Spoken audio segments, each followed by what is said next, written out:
diseminasi, menyebarkan pemahaman dan penerapan pengamalan budaya positif.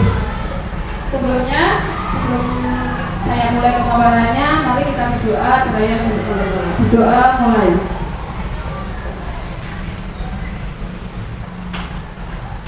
Selesai. Sebelumnya perkenalkan, saya Yuliati Ulfa, TGP Angkatan 10. Saya guru kelas 4 di SDN Canggu 3, Kecamatan Gadas. Tujuan kegiatan kita hari ini adalah meningkatkan pengetahuan dan pemahaman tentang budaya positif. Kesepakatan kita pada hari ini yang pertama, mohon Bapak Ibu untuk mematikan HP atau menyeting HP-nya dengan mode silent. Yang kedua, berpendapat atau bertanya ketika sudah dipersilakan. Yang ketiga, tepat waktu. Yang keempat, saling menghormati.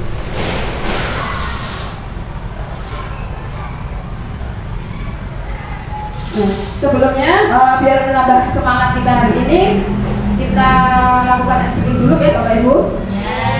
Mohon Bapak Ibu untuk berdiri. Monggo berdiri semua. Instruksinya, ketika saya bilang 1, Bapak Ibu bilang oi gitu. Ketika saya bilang 2, si asik. Yang ketiga, ketika saya bilang 3, Bapak Ibu bilang gini. Iya. Oke. 1, 2, si kasih. 1, 2. Oi, si kasih. 3, 2. Iya. Lagi. 1, 2. Oi, si kasih. Terima kasih. Silakan duduk kembali. Kita sudah semangat ya? Iya. Lanjut kalau begitu.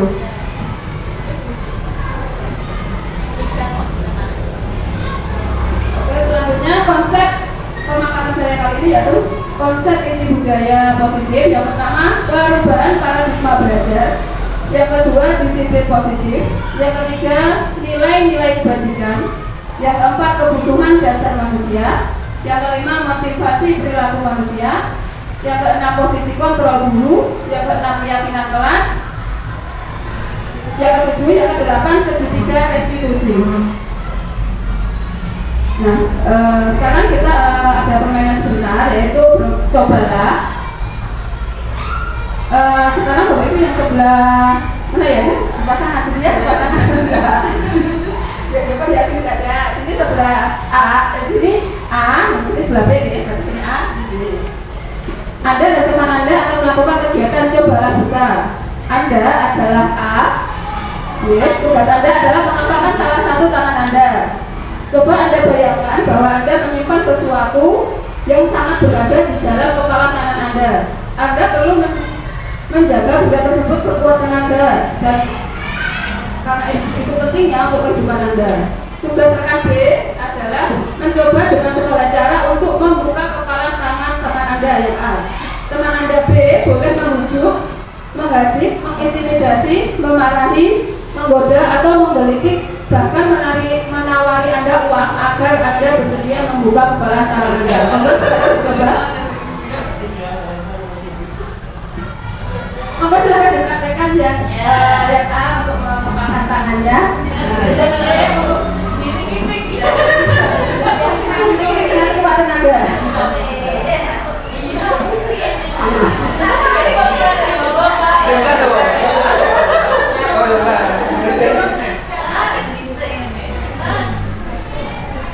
Sudah? Apakah Anda lebih membuka kepala tangan Anda?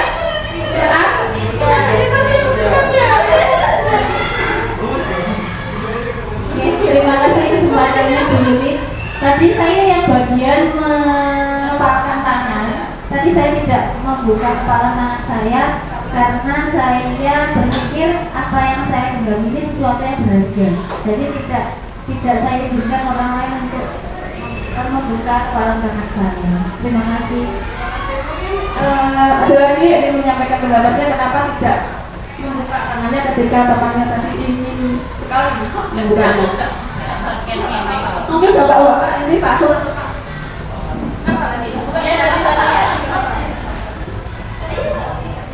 Yang buka karena apa? Ini tidak membujuk saya. Iya, kurang sekali tidak membujuk. Iya, berarti ada kemungkinan dibuka ya Pak. Ya. Sekarang saya ingin bertanya yang B kepada Bu Fitri ya. Kenapa kamu ingin sekali membuka tangannya A? Ada sesuatu apa di situ? Saya sangat penasaran sekali apa yang sedang disimpan oleh Bu Dian tadi. Tapi ternyata saya tidak bisa membuka kepala tangan Bu Dian walaupun saya sudah memberikan uang. Dia malah mengambil uang menggunakan tangan kirinya. Tangan kanannya. Sedangkan tangan kirinya tetap tertutup dan tangan kanannya berhasil mengambil uang saya. Saya tidak tahu bagaimana caranya.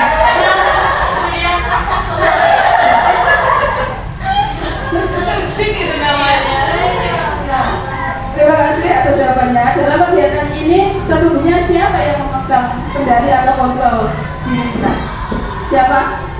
Diri kita sendiri. Bahkan tadi Bu Fitri ingin sekali mengetahui apa yang ada di genggamannya Bu Dian tidak mau memberikannya, tidak mau membuka tangannya. Jadi kesimpulannya yang bisa memegang kontrol diri kita adalah diri kita sendiri.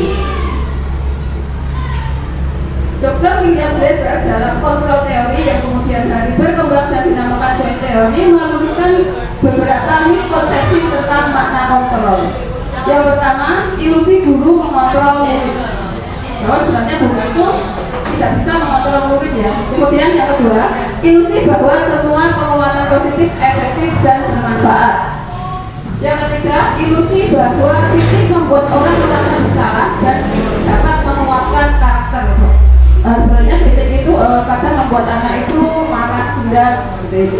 Yang keempat, ilusi bahwa orang dewasa memiliki hak untuk memaksa. Ini adalah sebuah ilusi, pada kenyataannya kita itu tidak bisa memaksa orang lain, kecuali orang itu mengizinkan dirinya untuk melakukan apa yang disuruh. Pembahasan yang pertama yaitu perubahan paradigma stimulus respon kepada pendekatan teori kontrol. Dalam stimulus respon, realitas itu atau kebutuhan kita itu sama. Kalau dalam teori kontrol, realitas atau kebutuhan kita itu berbeda. Semua orang melihat hal yang sama. Kalau dalam teori kontrol, setiap orang memiliki gambaran yang berbeda. Kita dalam stimulus respon, kita mencoba mengubah orang agar berpandangan sama dengan kita. Dalam teori kontrol, kita berusaha memahami pandangan orang lain tentang dunia. Perilaku buruk dilihat sebagai suatu kesalahan. Kalau dalam teori kontrol, semua perilaku memiliki tujuan.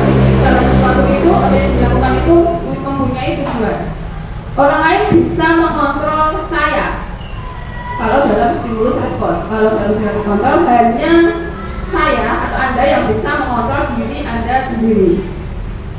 Saya bisa mengontrol orang lain, Anda tidak bisa mengontrol orang lain.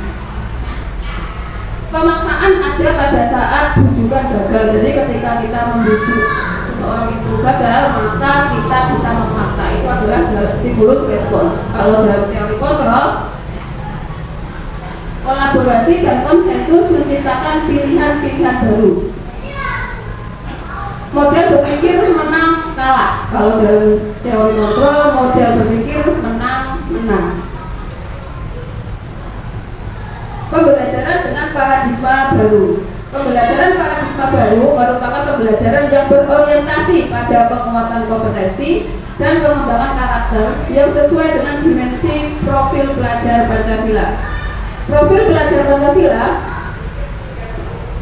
pembelajaran paradigma baru ini memastikan bahwa praktik pembelajaran yang dilakukan di sekolah benar-benar berpusat pada siswa, yang mana setiap siswa dipastikan melakukan kegiatan belajar yang sesuai dengan kebutuhan dan tahap perkembangannya. Kemudian selanjutnya yaitu disiplin positif.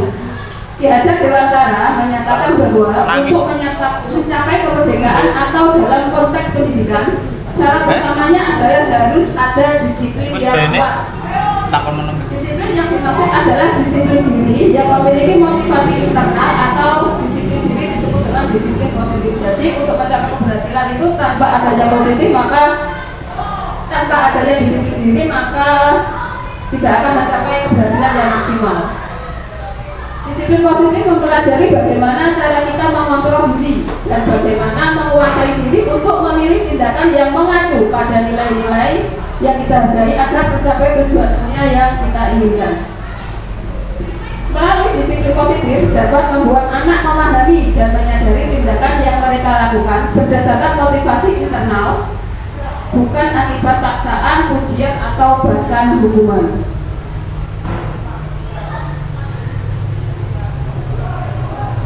Nilai-nilai kebajikan. Nilai-nilai kebajikan adalah sifat-sifat positif manusia yang merupakan tujuan mulia yang ingin dicapai setiap individu. Nilai-nilai kebajikan universal berarti nilai-nilai kebajikan yang disepakati bersama, lepas dari suku bangsa, agama, dan bahasa maupun latar belakangnya. Di sini saya mengambil tiga organisasi yang memiliki nilai-nilai kebajikan. Organisasi yang pertama yaitu organisasi pendidikan, yaitu Profil Pelajar Pancasila. Sebagaimana yang Bapak Ibu mungkin sudah familiar dengan nilai-nilai kebajikan ini, ada apa saja Bapak Ibu nilai Profil Pelajar Pancasila?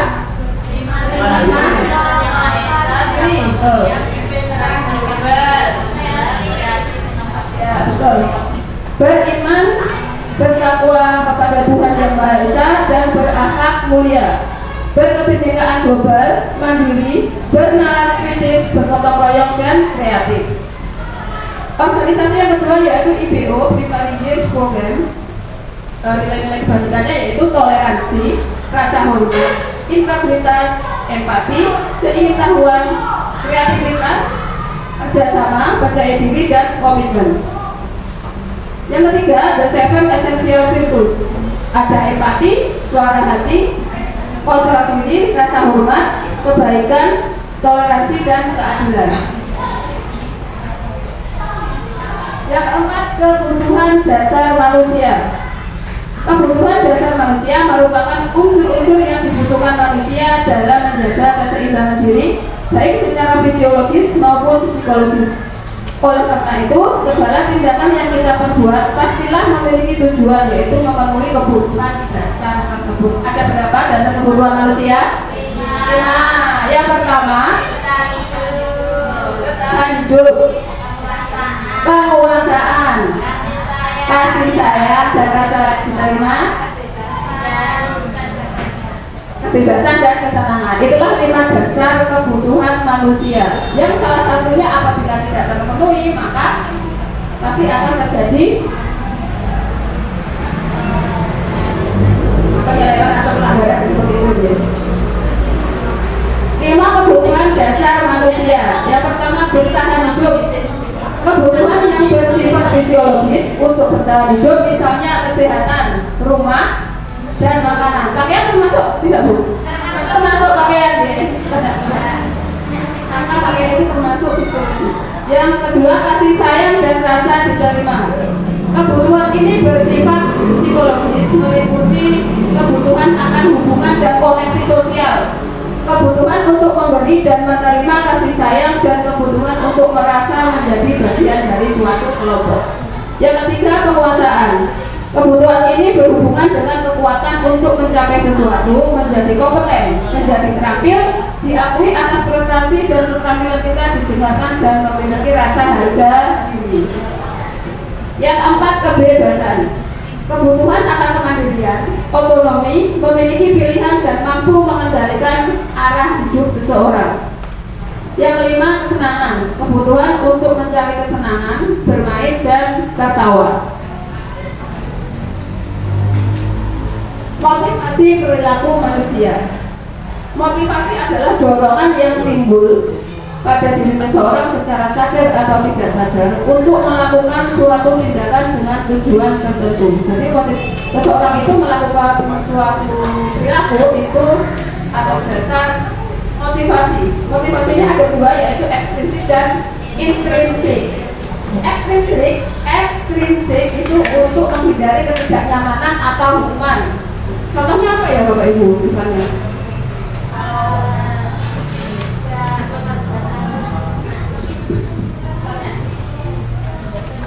Baik, terima kasih atas waktunya.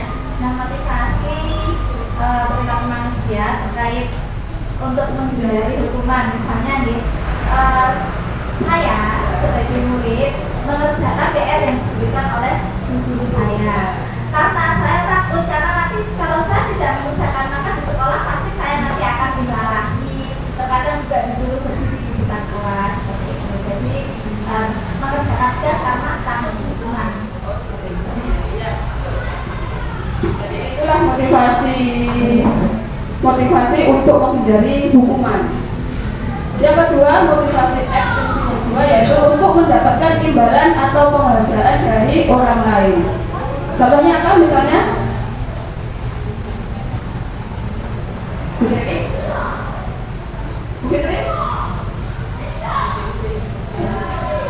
Iya, misalnya kalau kita misalnya ada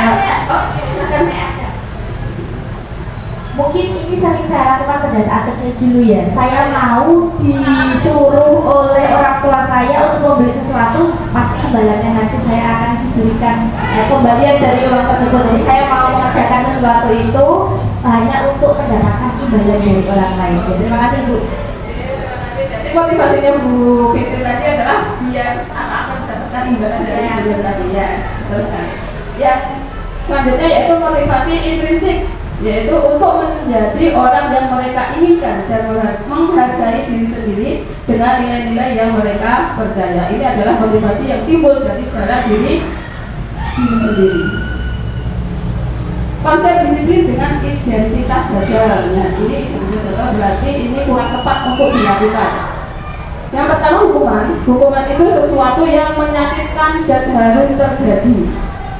Tidak nyaman untuk murid atau anak dalam jangka waktu yang panjang.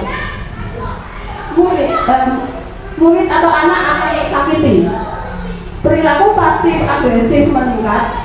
Sistem tidak akan berjalan bila murid tidak takut. Model ini adalah model paksaan. Kalau hukuman kan pasti memaksa. Peraturannya adalah kamu harus begini, kamu harus begitu. Nah, itu berarti kan memaksa.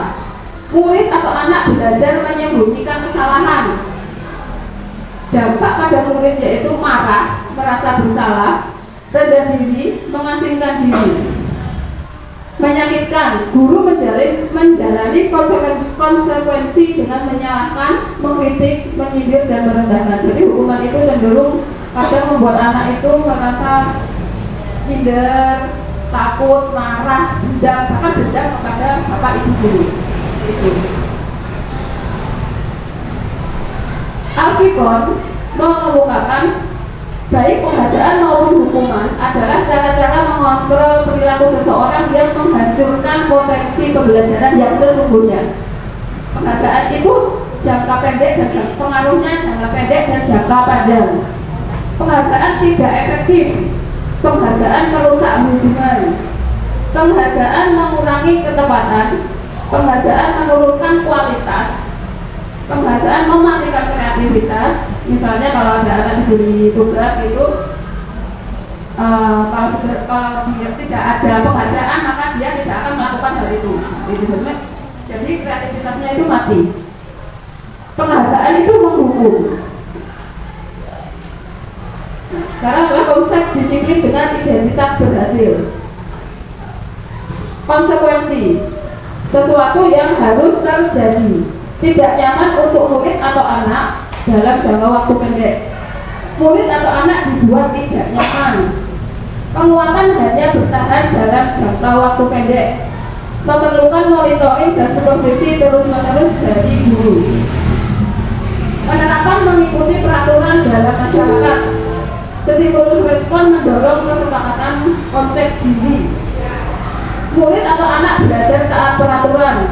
Kehilangan hak, waktu, jeda seorang diri atau time out, penahanan sudah diketahui dan masuk akal.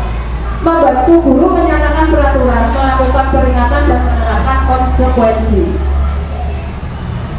Selanjutnya restitusi. Restitusi itu merupakan pilihan menguatkan untuk murid atau anak dalam jangka waktu panjang.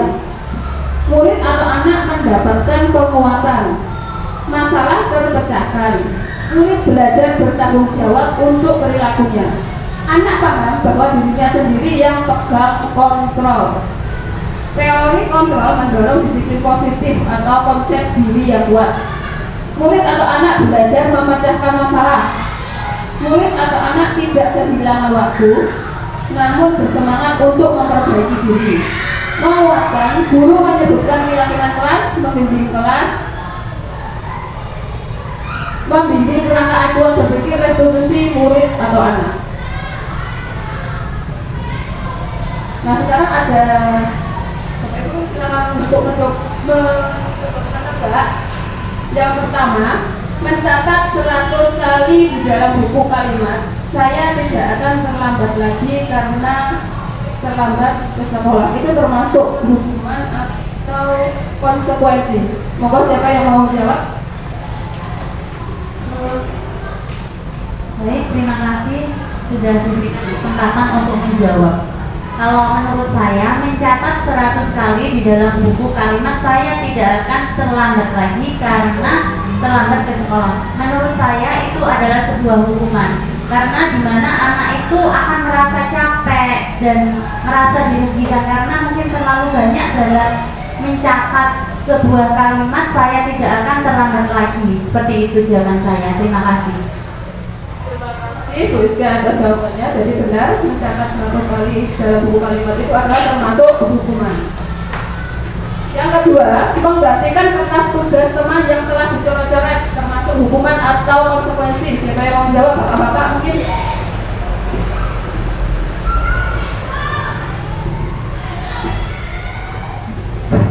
Menggantikan kertas tugas teman yang telah dicoret-coret. Hal ini merupakan konsekuensi karena adalah akibat dari kelalaian saya. Misalnya saya sebagai seorang murid, saya telah mencoret-coret kertas teman saya, jadinya saya harus menggantikan lagi. Terima kasih, benar sekali. Menggantikan kertas tugas teman yang dicoret-coret adalah termasuk konsekuensi. Yang ketiga, ini diminta untuk push up 15 kali karena tidak menggunakan masker ke sekolah. Termasuk hukuman atau konsekuensi? Baik, terima kasih. Murid diminta untuk push up 15 kali karena tidak menggunakan masker ke sekolah. Kalau menurut saya itu adalah hukuman. Hukuman dari karena tidak menggunakan masker itu.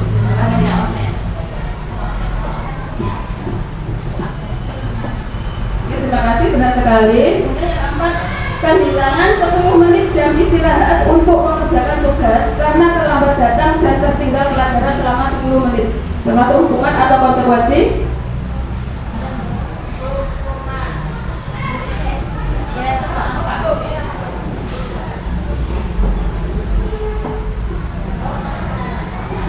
Tempat kehilangan 10 menit jam istirahat untuk mengerjakan tugas karena terlambat datang dan tertinggal pelajaran selama 10 menit.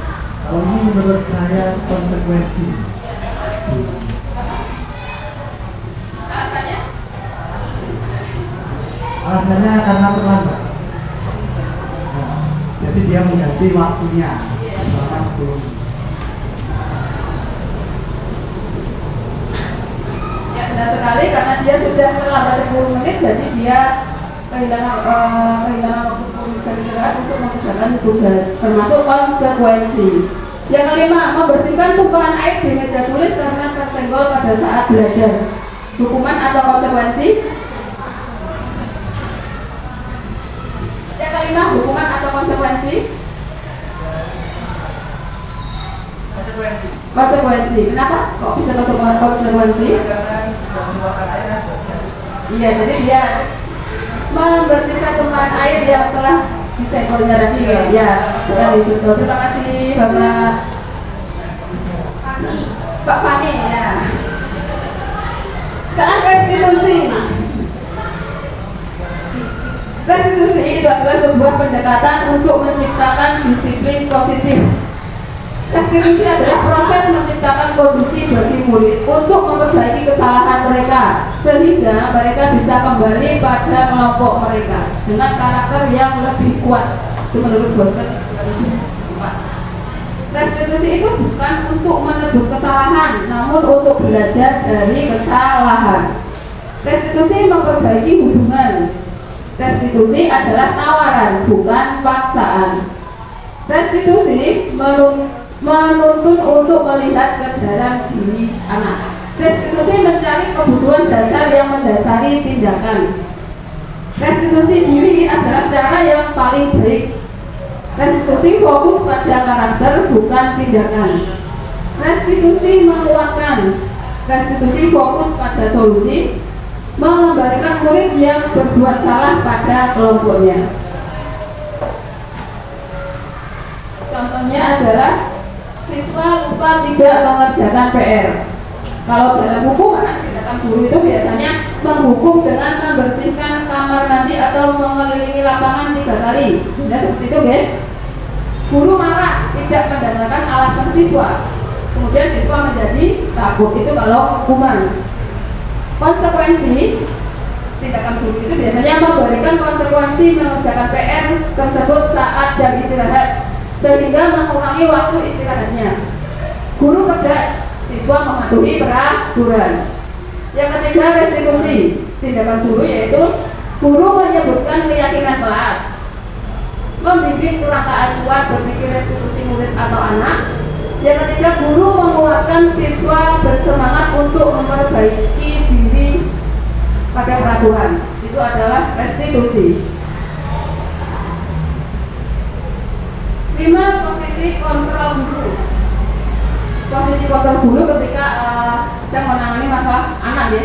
Yang pertama, penghukum. Seorang penghukum bisa menggunakan hukuman fisik ataupun verbal. Yang kedua, pembuat merasa bersalah. Membuat rasa bersalah itu bersuara lebih lembut dan akan menggunakan keheningan yang membuat orang lain merasa tidak nyaman, bersalah atau rendah diri. Teman, guru pada posisi ini tidak akan menyakiti murid, namun akan tetap berupaya mengontrol murid melalui persuasi. Pemantau, posisi pemantau berdasarkan pada peraturan-peraturan dan konsesi. Posisi kontrol yang kelima yaitu manajer. Nah, ini posisi yang lebih baik. Manajer adalah posisi di mana guru berbuat sesuatu bersama dengan murid, kemudian mempersilahkan murid mempertanggungjawabkan perilakunya, mendukung murid agar dapat menemukan solusi atas permasalahannya sendiri. Jadi dari kelima posisi kontrol ini mana yang lebih baik? Manajer, ya. Nah, sekarang contoh penerapan 5 posisi kontrol tersebut, ya. Yang pertama misalnya kalau ada masalah siswa lupa tidak mengerjakan PR. Kalau penghukum, ucapan gurunya seperti ini. Aduh, kamu lagi selalu tidak mengerjakan PR. Ya sudah, nanti bersihkan kamar mandi sekolah. Itu termasuk hukuman. Ya. Kemudian kalau membuat merasa bersalah akan seperti ini ucapannya. Berapa kali ibu harus mengatakan ini, nak? Kamu tidak kasihan sama ibu kecewa sekali sama kamu. Nah, ini adalah membuat merasa bersalah. Anak akan merasa bersalah karena setelah melakukan kesalahan. Yang ketiga, teman, ucapan gurunya seperti ini. Ayolah, buat ibu guru bangga. Kali ini tidak apa-apa, tidak mengerjakan PR, tapi janji ya, besok kamu akan mengerjakan PR lagi. Jangan diulang lagi demi ibu ya. Nah, itu kalau posisi kontrol kita sebagai teman. Kalau sebagai pemantau, ucapan gurunya akan seperti ini. Kamu tahu sudah melanggar peraturan, kamu tahu konsekuensinya. Baiklah, kalau kamu sudah tahu konsekuensinya, nanti saat jam istirahat kamu mengerjakan PR-mu dulu. Nah, itu kalau pemantau. Kalau yang manajer, ucapan gurunya akan seperti ini. Apakah kamu tahu kesalahanmu? Jadi ketika anak melakukan kesalahan itu ditanya dulu, apakah kamu tahu kesalahanmu? Terus kemudian keyakinan kelas apa yang tidak kamu laksanakan hari ini? Kemudian lalu bagaimana caramu untuk memperbaiki kesalahannya? Jadi yang lebih baik adalah ya manajer, ya. Berikutnya keyakinan kelas. Mengapa harus keyakinan kelas, bukan peraturan kelas? Mungkin ada yang bisa menjawab. Mengapa harus kelas itu tulisannya keyakinan kelas, bukan peraturan kelas?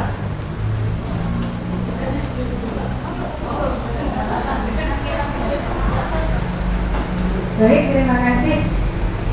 Mengapa harus keyakinan kelas dan peraturan kelas? Karena kalau keyakinan kelas berarti siswa seperti didoktrin untuk mengikuti peraturan yang ada, dan biasanya peraturan itu ditentukan oleh satu pihak, biasanya pihak sekolah atau guru. Sedangkan kalau keyakinan, untuk keyakinan dibuat bersama-sama antara guru dan juga siswanya. Jadi semua peserta didik itu untuk hadir untuk menentukan apa yang boleh dan apa yang tidak. Terima kasih.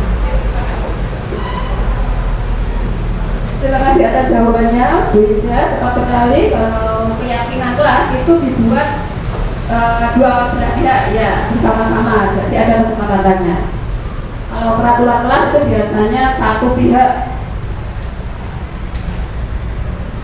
Nilai keyakinan kelas, nilai-nilai keselamatan atau kesehatan inilah yang kita sebut sebagai suatu keyakinan, yaitu nilai-nilai kebajikan universal yang disepakati secara tersirat dan tersurat, lepas dari latar belakang suku, negara, bahasa maupun agama. Nilai-nilai kebajikan menekankan pada motivasi seseorang dari dalam, menjalankan seseorang akan lebih tergerak dan bersemangat untuk keyakinannya daripada hanya sekedar mengikuti serangkaian peraturan tanpa tahu maknanya. Murid-murid pun demikian, mereka perlu mendengarkan dan memahami arti sesungguhnya tentang peraturan-peraturan yang diberikan. Apa nilai-nilai kebajikan di balik peraturan tersebut? Apa tujuan utamanya? Memahami tujuan mulianya sehingga akhirnya mereka tergerak untuk menjalankan keyakinan tersebut. Pembentukan keyakinan kelas. Keyakinan kelas bersifat lebih abstrak daripada peraturan yang lebih rinci dan konkret. Keyakinan kelas berupa pernyataan-pernyataan universal. Pernyataan keyakinan kelas senantiasa dibuat dalam bentuk positif. Jadi kalau ada kata-kata misalnya tidak, itu dihilangkan. Keyakinan kelas hendaknya tidak terlalu banyak sehingga mudah diingat dan dipahami oleh semua warga kelas. Keyakinan kelas sebaiknya sesuatu yang dapat diterapkan di lingkungan tersebut. Semua warga kelas hendaknya ikut berkontribusi dalam pembuatan keyakinan kelas lewat kegiatan curah pendapat. Bersedia meninjau kembali keyakinan kelas dari waktu ke waktu. Jadi setelah membuat keyakinan kelas mungkin bisa ditinjau secara berkala, bisa 1 semester sekali atau 1 tahun sekali. Ini adalah contoh video pembuatan keyakinan kelas di kelas 4 SDN Canggu 3.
Jadi dalam pembuatan keyakinan kelas ini, pertama saya menjelaskan keyakinan kelas itu apa, kemudian saya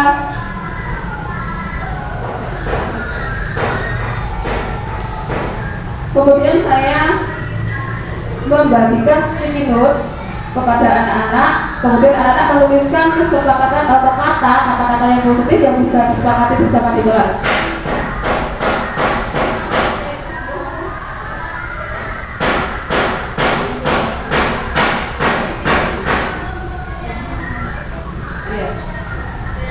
Jadi kemudian setelah anak-anak menuliskan di sticky note, kemudian sticky note-nya ditempelkan di papan keyakinan kelas.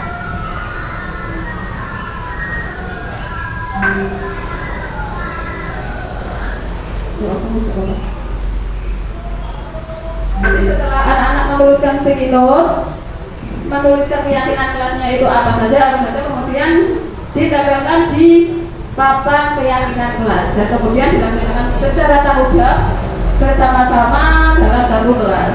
Kemudian ditinjau kembali dalam secara berkala dalam satu semester.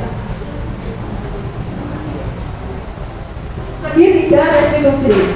Kita masuk ke segitiga restitusi. Restitusi adalah proses kolaboratif yang mengajarkan murid untuk mencari solusi untuk masalah dan membantu murid berpikir tentang orang seperti apa yang mereka inginkan dan bagaimana mereka harus memperlakukan orang lain. Ada tiga tahapan segitiga restitusi, yaitu yang pertama menstabilkan identitas, yang kedua validasi tindakan yang salah, yang ketiga menanyakan keyakinan. Tiga tahapan segitiga restitusi yang pertama yaitu menstabilkan identitas. Anak yang melanggar peraturan karena sedang mencari perhatian adalah anak yang sedang mengalami kegagalan. Dia mencoba untuk memenuhi kebutuhan dasarnya, namun ada benturan. Contoh kalimatnya seperti ini: berbuat salah itu tidak apa-apa. Selanjutnya, tidak ada manusia yang sempurna. Saya juga pernah melakukan kesalahan itu. Kita bisa menyelesaikan ini. Bapak Ibu tidak tertarik mencari siapa yang salah, tapi Bapak Ibu ingin mencari solusi dari permasalahan ini. Kamu berhak merasa begitu.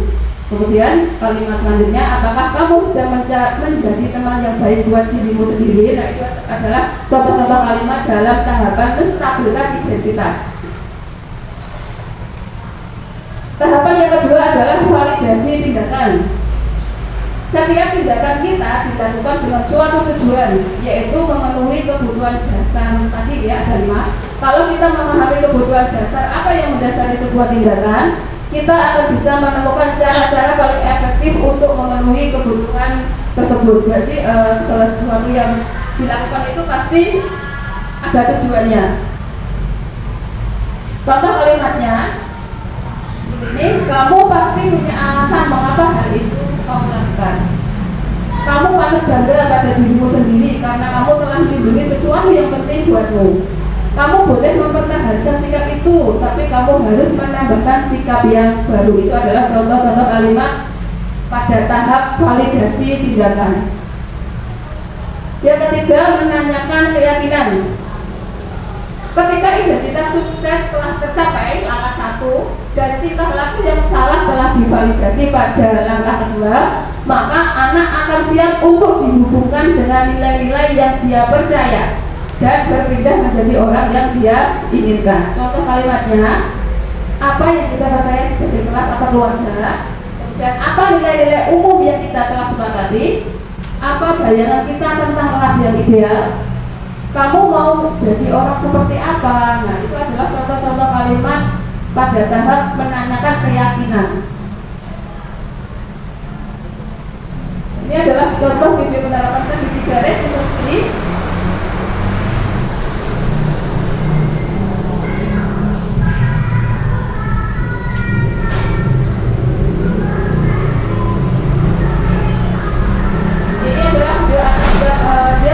Tugas, tapi tugasnya itu selalu dicontek oleh temannya. Kemudian dia menggunakan meja. Yang pertama saya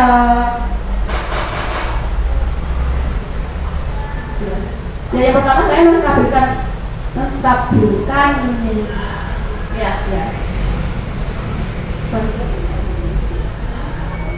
Yang kedua saya memvalidasi tindakan yang salah. Saya menanyakan alasan.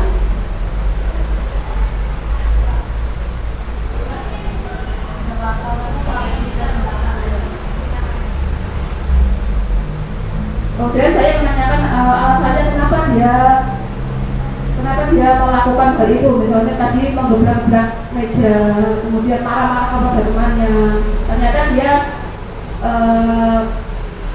memberikan alasannya, jawaban tugasnya itu selalu dicontek, selalu.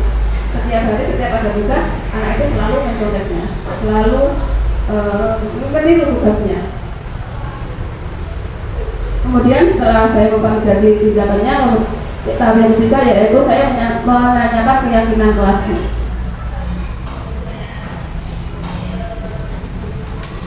Setelah itu saya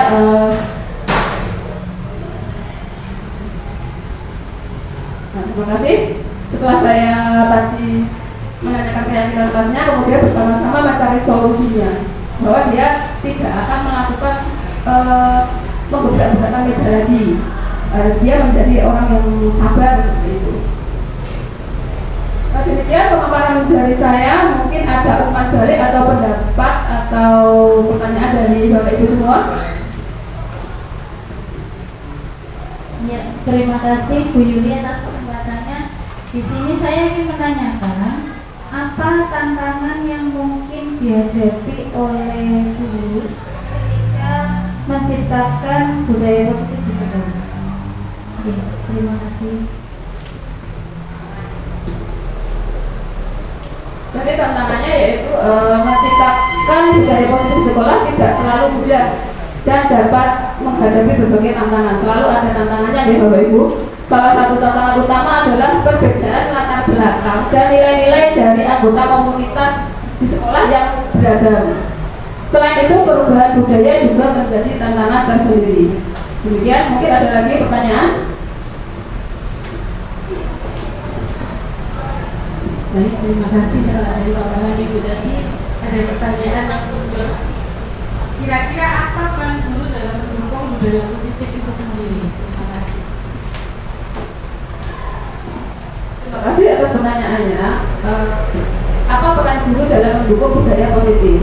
Guru memainkan peran sentral dalam mendukung dan mempromosikan budaya positif di sekolah. Guru bertindak sebagai role model, jadi guru itu adalah modelnya untuk menciptakan budaya positif. Menunjukkan nilai-nilai seperti empati, integritas, dan kerjasama dalam interaksi sehari-hari siswa. Jadi gurulah yang menjadi modelnya. Jadi guru akan meniru, anak akan meniru guru tersebut untuk melakukan budaya yang positif. Mungkin ada balik tanggapan atau bagaimana? Terima kasih atas waktunya. Saya akan mencoba memberikan tanggapan atas eksaminasi yang sudah dilakukan oleh Bu Yuli, bahwa terkait segitiga resolusi yang sudah panjenengan lakukan tadi, saya jadi tahu bahwa apabila ada siswa yang dalam kondisi marah, kita tidak boleh ikut marah, tapi kita harus mengheningkan suasana, mengajak siswa untuk berdiskusi, mencari solusi dari masalah tersebut sehingga kedua belah pihak selesai diskusi tadi tenang dan tidak ada emosi lagi. Terima kasih Bu. Terima kasih Bu Fitri atas tanggapannya. Itu ada lagi dari Bapak yang mau menanggapi? Sudah? Sudah ya? Ya, terima kasih. Demikian pemaparan dari saya. Kalau ada kata yang salah, saya mohon maaf. Wassalamualaikum warahmatullahi wabarakatuh.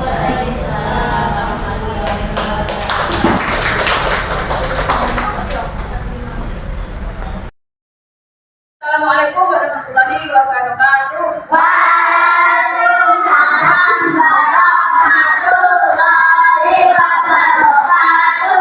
Masih semangat?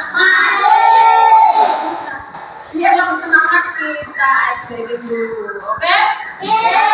Terus semangat. Aku bisa, kamu bisa, kita bisa.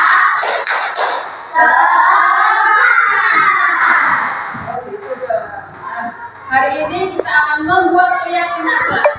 Apa itu keyakinan kelas? Ada yang tahu? Apa keyakinan kelas? Keyakinan kelas itu seperti peraturan kelas. atau kesepakatan kelas yang kita buat bersama, kita sepakati bersama dan harus dilaksanakan dengan penuh tanggung jawab. Contohnya apa? Contohnya apa? Tidak boleh aja itu apa?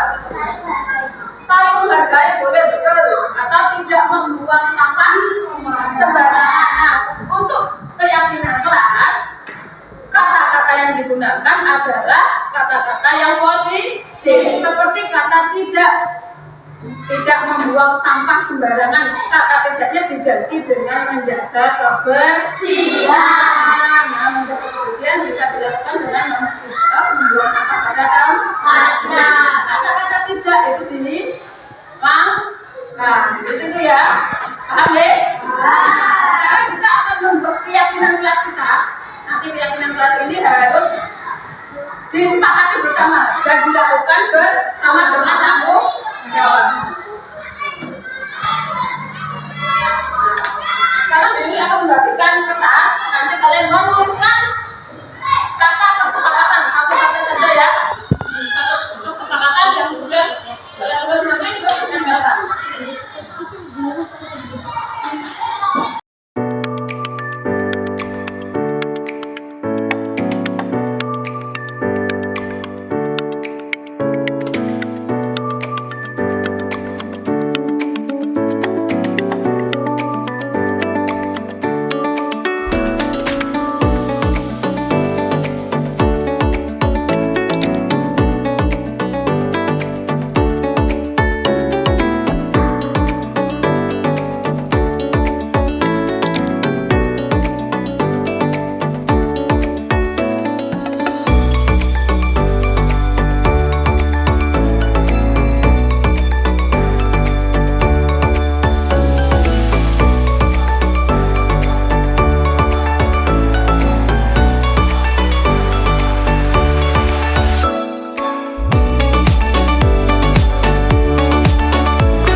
mengejar kalian.